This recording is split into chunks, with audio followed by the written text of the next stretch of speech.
This one is something that we've been planning for quite a while. I mentioned how we always do a post-event survey. By the way, heads up for an email after the event is over. We always try to get feedback from you guys in terms of what's working, what's not, what would you like to see for next year's Takeover. So I personally read every single comment, and I try to incorporate it into the next year's event. This is something that we heard from last year's event. It's like, we would love to see and hear about camping, because Tesla fans and owners would love to camp in their Teslas. So that's exactly what this panel is about. This is about camping in your Tesla and or your Cybertruck. And so we have a very esteemed panel moderated by the great Eli Burton, who runs My Tesla Weekend. And joined by Eli is a who's who list of really exceptional camping experts. We've got Lee Wilkerson from Space Campers. We've got Kay Lou from Polydrops, returning from last year's event, and then Ben Parker from Lightship, and then Lance King from Cyberlander. So give it up for the camping panel. Hey, good seeing you, man. Yeah, good. Yeah, thanks. Yeah, good luck.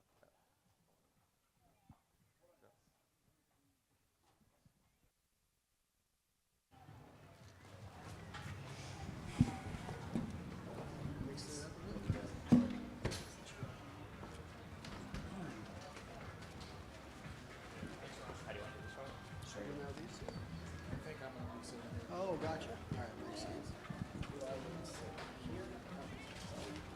Where do you want us? Yeah, you guys just sit right here.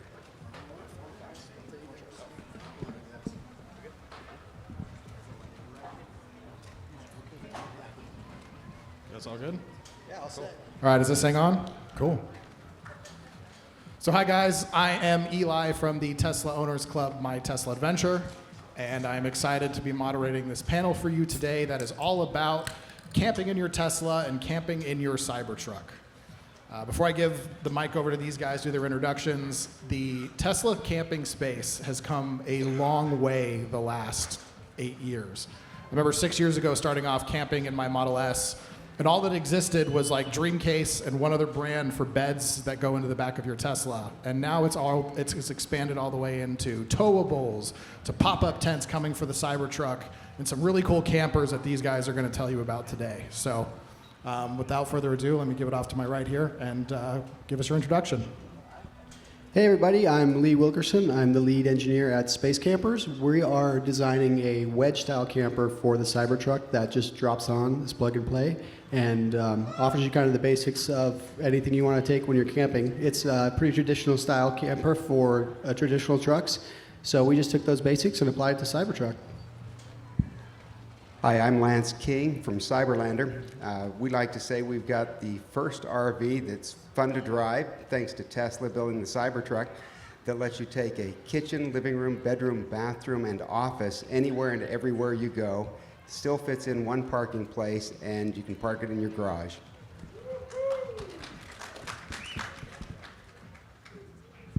Oh, hi, I'm Kyung-hyun, or you guys can call me K. I'm originally from South Korea. I'm the founder and designer engineer of the Polydrops. We Polydrops build kind of a energy efficiency driven small teardrop trailer, and we are trying to aiming to become a most aerodynamic teardrop trailer on the market right now. It can be towed by the Model 3, Model Y, or even with we also tested with the Mini Cooper. So it being said, it's not only about the electric vehicles, it's also about the gas-powered vehicles, but our main goal is to reduce the any energy waste when you're on the road. And thank you. Hey guys, Ben Parker, one of the co-founders of Lightship RV. You can see our first product over there. It's the enormous spaceship-looking travel trailer. One of the first American electric RV manufacturers. We do ground-up vehicle manufacturing. And our first product, the L1, is kind of the perfect complement for if you're looking for an all-electric travel trailer for one of the EV trucks that is coming out now. One of the keys behind it is that it has a range assist system, so it's a motorized trailer. That means the trailer can propel itself, and do so for 300 miles so that the truck that's towing it doesn't lose any of its range when you're doing a long distance EV road trip.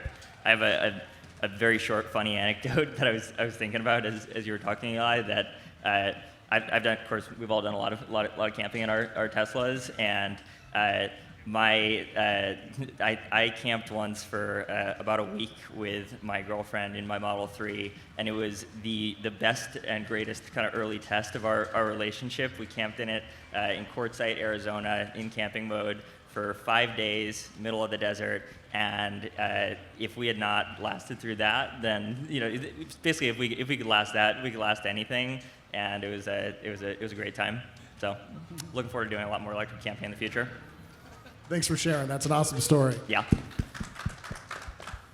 So by show of hands, question for the audience before we get into questions. How many of you, raise your hand if you have ever slept in the back of a Tesla? Wow, that's pretty good numbers. Okay, hands down. Now, how many of you have gone like RV camping or attached trailer camping at some point in your life? All right, we got a good mix of numbers. All right, well, that gives us a good perspective on what experiences people have had.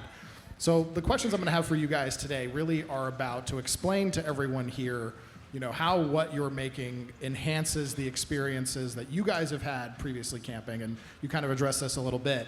But the Cybertruck's coming, and this is something we've all only really been able to imagine. And you guys are kind of a little bit further ahead of that and already designing products for the Cybertruck.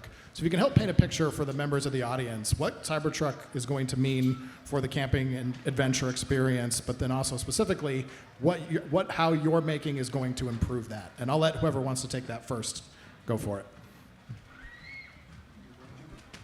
Yeah, I'll take that one. Yeah, I'm really excited about what the Cybertruck's going to bring just as a starter package that we get to add on to. The biggest thing there is, having a massive battery that you travel around with, because most camping rigs, you have to think about packing propane to run your stoves or your hot water heater or other camping essentials. This just comes with a giant battery pack, so you can keep really small stuff with you all the time, and when you want to set up your camping, you got small stoves, they plug in. You don't have to think about filling up a propane tank or installing those. You just have to think about having your battery charged. So I think that it comes with a base that you can really build off in a simple way that we haven't seen before for other camping rigs. Very good. So most of the camping I did growing up was backpack camping with tents and that, and I love that. But unlike all of the rest of you, I'm not as young as I used to be. And so as I get older, I want it to be a little more comfortable, a little easier. And I want the focus to be on the adventure and not on the equipment and what it takes to get there and to survive nature. And so that's what inspired Cyberlander. The Cybertruck just struck me as the most incredible vehicle ever created. It does so many things so well. Simultaneously quicker than a sports car, better ride than most luxury cars because of the long travel suspension, better economy than most economy cars, and it just seemed like it deserved to have a pickup camper that was worthy of the vehicle. I didn't think anybody wanted to move from a Cybertruck into a traditional pickup camper and feel like they went 50 years back in time. And so that's what inspired Cyberlander for us.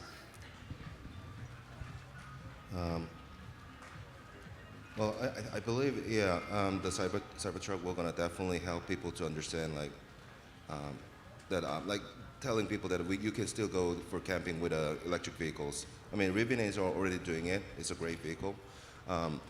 Here's the one thing. I mean, I still have my Model 3. That's my third Tesla. When we were saying about let's go for camping, and you have to go through all the dirt roads, forest service road, like fire roads, and you're gonna meet some kind of a unexpected condition on the road. And you don't want to be worried about it. I mean, when you see my Model 3, it has a lift kit on it. It has alternate tire. I can go through most of the trails, but for most people, it won't work. It won't work because I can risk it. I love Tesla. I love electric vehicles. I love their thoughts, but it is not designed to do that. So it actually lets people down. When Cybertruck comes out, it is more like kind of an off-road, kind of dedicated vehicle. So it will definitely gonna change people's mind about like electric vehicles, and they're going to be a really revolutionary vehicle, and that's what I believe. Well, yeah. So, real quick, I mean, I have a very soft spot for Tesla and kind of the whole Tesla history. My co-founder Toby and I both came from Tesla, kind of different generations of the company's growth. I was a battery engineer there on the Model 3 and also the Cybertruck battery, or sort of the origins of the Cybertruck battery. It was the so-called structural pack at the time, and Toby led the finance team at Tesla for a few years. So like we love having been a part of the story and are having a lot of fun now making a great accessory for the Cybertruck. I think at a high level, we've thought about when you think about sort of what does electrification mean for the pastime of going camping or going RVing. I think there are new constraints and new opportunities from electrification. Some of the constraints are things like range, for instance. We know that battery energy density is still not as good as we would want it to be, as good as it will be in a decade, and so we need to design very efficient products that, for this use case, allow for a long-distance electric road tripping experience, and that was a lot of the inspiration behind making a very efficient and self-propelling trailer. I think on the opportunities side, I have yet to meet anyone who loves gas generators and their propane cans and things like that. Like they're just kind of stinky and noisy, and fossil fuels create hindrances to the camping experience. And as a funny aside, Lightship actually began as a side project that I had to try to electrify all the food trucks in the Bay Area, because I was so fed up with the generators that they all run to do their cooking and run the operation. So I kind of have a vendetta against gas generators that I'm pushing. So just when you think about going to a sort of a seamless single fuel source, clean camping experience, and one that you can power off of a solar array as well, so you're sort of you are eliminating range anxiety at the outset. That I think is the camping experience that you want, because it's more like a vacation home experience, so that you're not, like, to your point, you're not thinking about the equipment. It just works, and then you're going out and having fun on the trail or whatever your adventure is. So both constraints and opportunities. I think electrification is going to, and the Cybertruck in particular, is going to change camping a lot, and probably for the better if we do this right. Thank you, Ben. He just kind of highlighted on something where we're going to head next in this discussion, which is, as consumers make decisions on what choices they want to adopt for going out adventuring with their Teslas, it's going to be a trade-off between the impact on range and experience, right? So you can go all the way from a simple mattress in the back of the bed all the way up to a towable, and in between those, you're going to make trade-offs on your choices. And I think that's unique to electric vehicles, is even though that was always the case for gas cars, for some reason people just didn't think about range the same way. But now that we're dealing with electric, that is a consideration that people make. So can you guys talk about how what you make, how that impacts range, and how you think the cost benefit still works out to a net, positive experience for the customer? Yeah, sure, I can start there. It's something we've definitely had to consider in a way that people haven't had that before with off-road vehicles, even though it's always been there. People just haven't been considering it. So the cool thing about Cybertruck and it being one body, for us and our product, we're able to invest in high-end composite tooling, so we can actually make a camper that fits the truck, which makes it far more aerodynamic. We do add a little bit of drag for sure, but what we've been able to do is go with really high-end composites to keep it very lightweight. So we're going to be sub 500 pounds. So that's really not going to be the issue. For us, it'll be if you're driving a lot at high speeds, 70 miles per hour, if you're using this as like a commuter vehicle, you may want to remove the camper for periods when you're not using it. You'll lose about 10% range, which, I mean, if you're charging every night, that's not too significant anyways.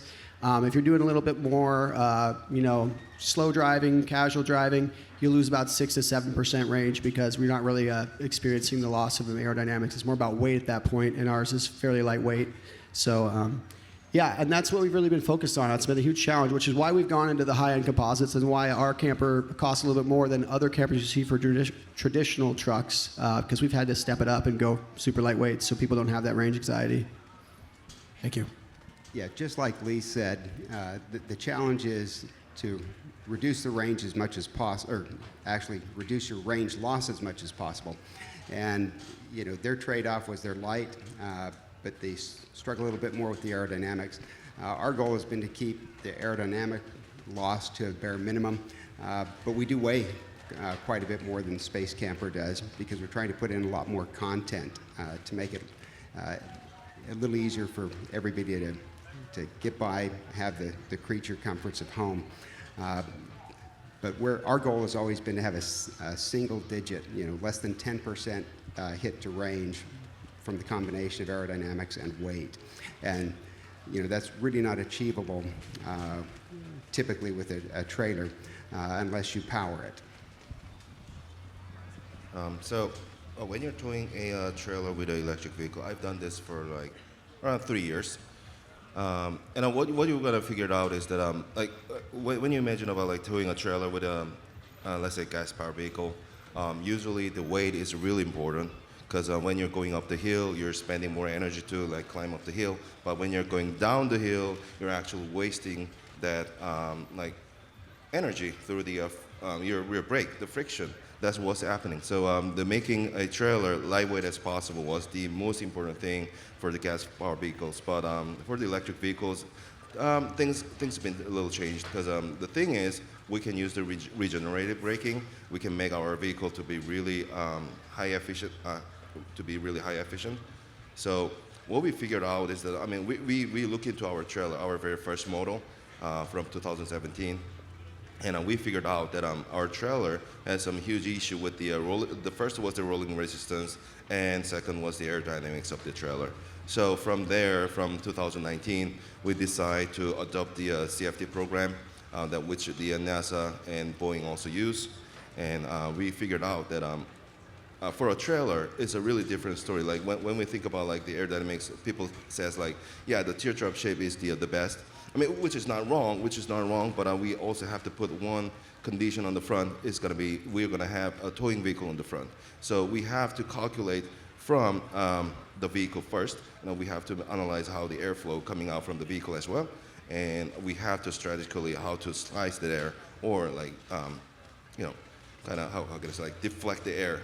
And we have to think about that. And you can see our very newest model, the latest model P19. You're gonna find like few.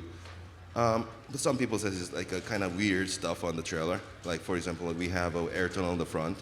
We got an inspiration from Ford GT40, and that is actually designed to deflect the air, which it's a high pressure air drag on the front of the trailer.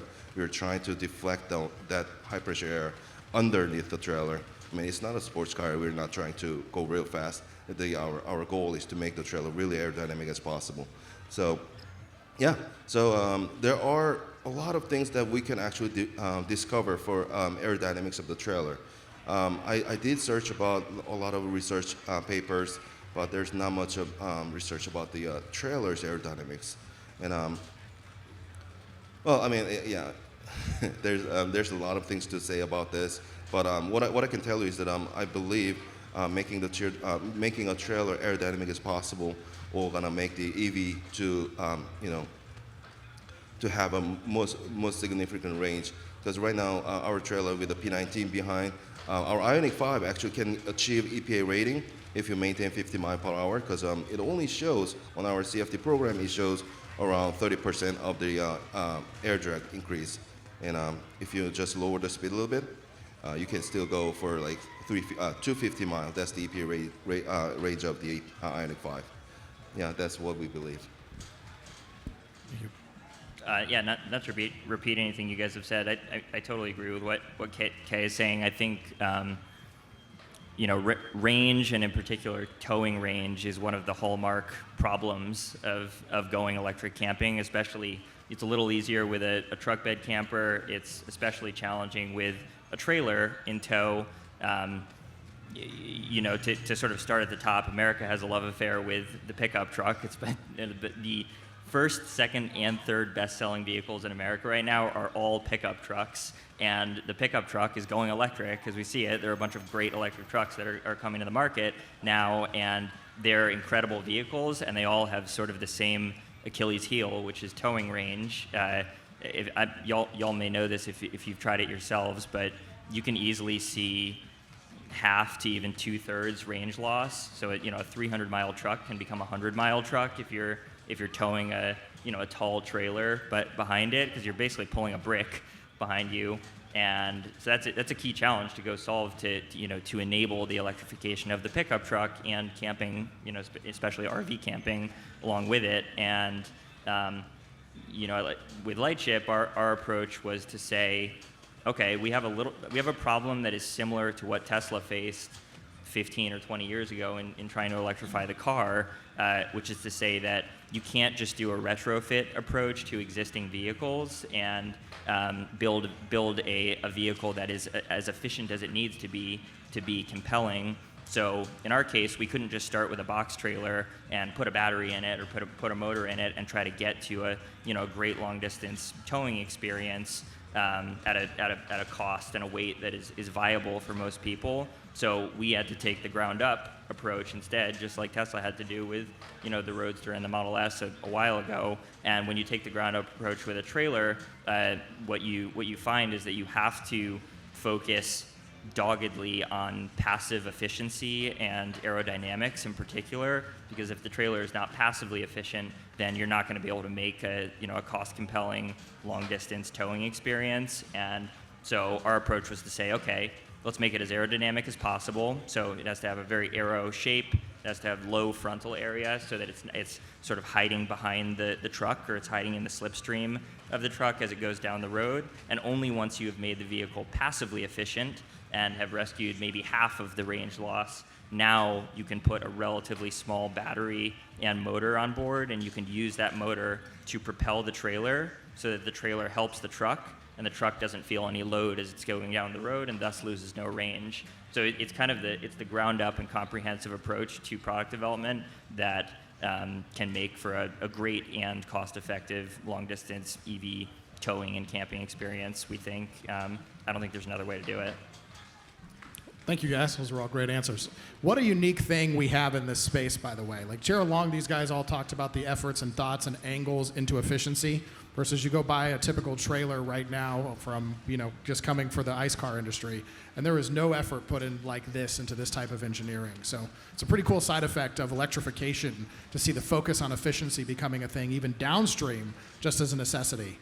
But I want to go a little bit different direction now, and so the Tesla Cybertruck's about to come out. It's going to take time to scale up. You guys obviously all have differing products that you're ready to start contributing to campers. How do you see the broader world changing in response over time to this large influx of electric vehicles looking to go out and have different camping experiences? Because right now we're in the early phase of this really scaling. Like, what do you guys see coming like the next few years down the road? Anybody can take that at once. Go ahead. So I think most people, obviously the Tesla crowd has long seen what's going on with the auto industry, and that there's a huge disruption in progress. Most people haven't seen that quite yet, but they will in the next couple of years. And I think the RV industry will see every bit as big of a disruption, but it will follow a couple of years behind the electric auto industry disruption. So expect the leading players to change, lots of new products coming to market, and I think the innovation will serve everybody pretty well. Maybe I would just add that I think one thing that we've seen Tesla do really well is you make an amazing product that is better than incumbent products and also happens to be sustainable as sort of a bonus, and that is the engine for change, right? And so I think probably with all of us, our focus is on sustainability, but it's also on making a better product and something that's more compelling than what exists in the market today, and that ushers in new waves of electrification, especially as EVs go beyond an early adopter crowd and deeper and deeper into the mainstream. And I remember us talking a lot about at the outset, is what we're making going to be as compelling for someone who is towing with a gas and a diesel vehicle? Turns out yes, because they save a lot of fuel economy, and again, nobody likes their generator. But only in making it very compelling for the incumbent fleet, but also making something that is kind of a gateway to electrification. So for instance, in our case, if you're towing with a gas or diesel truck today, you might buy a Lightship first and have a lot of fun with that for a few years, but then that your RV is compatible with an electric truck when it comes time to replace your truck.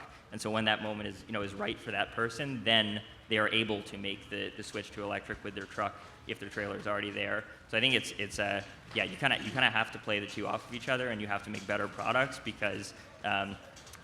Hate to say it, but I don't think sustainability, and the numbers bear this out, sustainability alone does not sell to the mass market.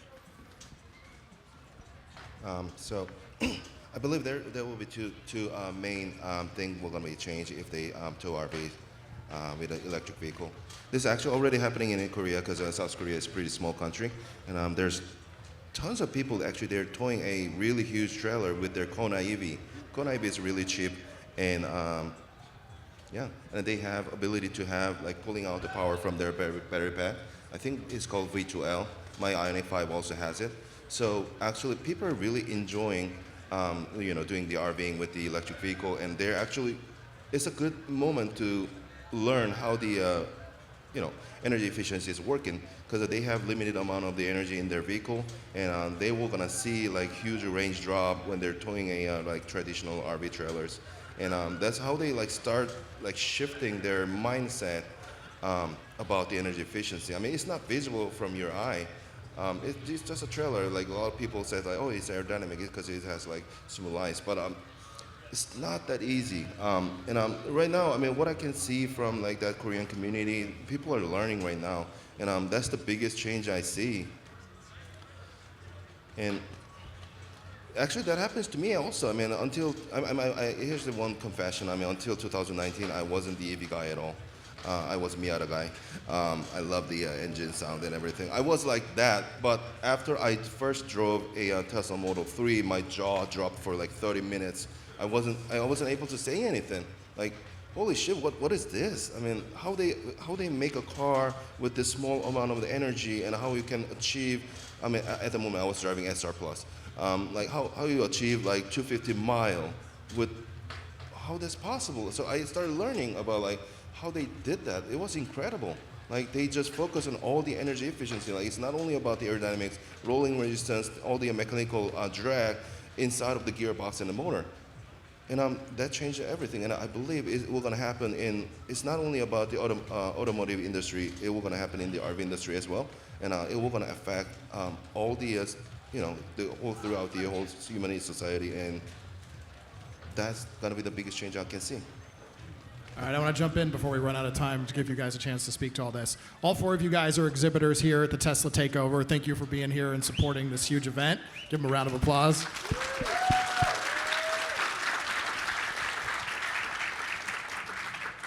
And real quick, you guys get about a minute each on this one. We're obviously waiting on the Cybertruck final specs for some aspects of all the different things we're trying to make. Let everybody know where you're at in your stage of development, production, design, and what they can expect to see from you right now when they come by and check out your booth. Yeah, sure, I'll start there. Yeah, we are all waiting for Cybertruck, and we're all excited for it. I've been getting that question a lot, like when we're going to be able to actually make a product, and that really is just like a deadline, or it's a starting time from when we see final dimensions from Cybertruck. So what I've been telling people is we just finished up our prototype about a week ago, and we were displaying it right over there behind Lightship. You can come check it out. Part of that was to work out all the kinks so that when we get the final dimensions, we can redesign. It'll take about a month for the redesign, and then it will take about 3 months, I believe, for our composite manufacturers to put the tooling together, and then we should be able to knock these things out pretty quick once that's done. So about 4 months once we get final dimensions, and then we don't know when that is, so I couldn't tell you exactly when it will be hitting the market, but we're looking forward to it soon. Thank you. Yeah, it's very similar for us. 3 to 6 months once we get final specifications, and hopefully that lets us keep up with the ramp except for the very first few deliveries of Cybertruck. Sorry. So we're currently working with a trailer that is much bigger than what we have right now, and we're expecting it to be released as a prototype.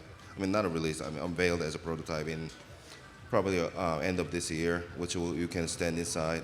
We're gonna have a crazy aerodynamics. What I can tell you right now, we're gonna have same aerodynamic aspect as the other like small teardrop trailer on the market right now. It's gonna be that aerodynamic, and yeah, we're preparing that model for the Cybertruck because it's coming right now. For us, we're doing automotive style development, so that's some of the nomenclature I use. What you're looking at over there is an alpha prototype. That means it's fully functional, fully integrated, but not yet durable. before this, we built a series of engineering prototypes to sort of prove the core technology that went into the alpha. After this, and actually right now, we are in the beta phase of development. So we're doing our production intent design. We're about 50 people, many of us designers and engineers, working to make a durable, manufacturable, for kind of fully productized version of this. We're taking it to production, so for kind of first saleable units at the very end of next year. We'll be ramping production throughout 2025. We produce in Colorado, and we launched at South by Southwest with this prototype a few months ago. This is in Austin, Texas, and opened up a reservation system at the same time. So people are going onto our website, and you put down a $500 deposit, and that gets you your slot in line for production for an L1. And the order books are filling fast. Well, thank you guys all for joining us for our talk on camping in your Cybertruck. Please give a round of applause for our panelists. Thank you. And if you want to talk to them more, they'll be all at their exhibitor booths and they can show you more about what's going on. Thanks, guys.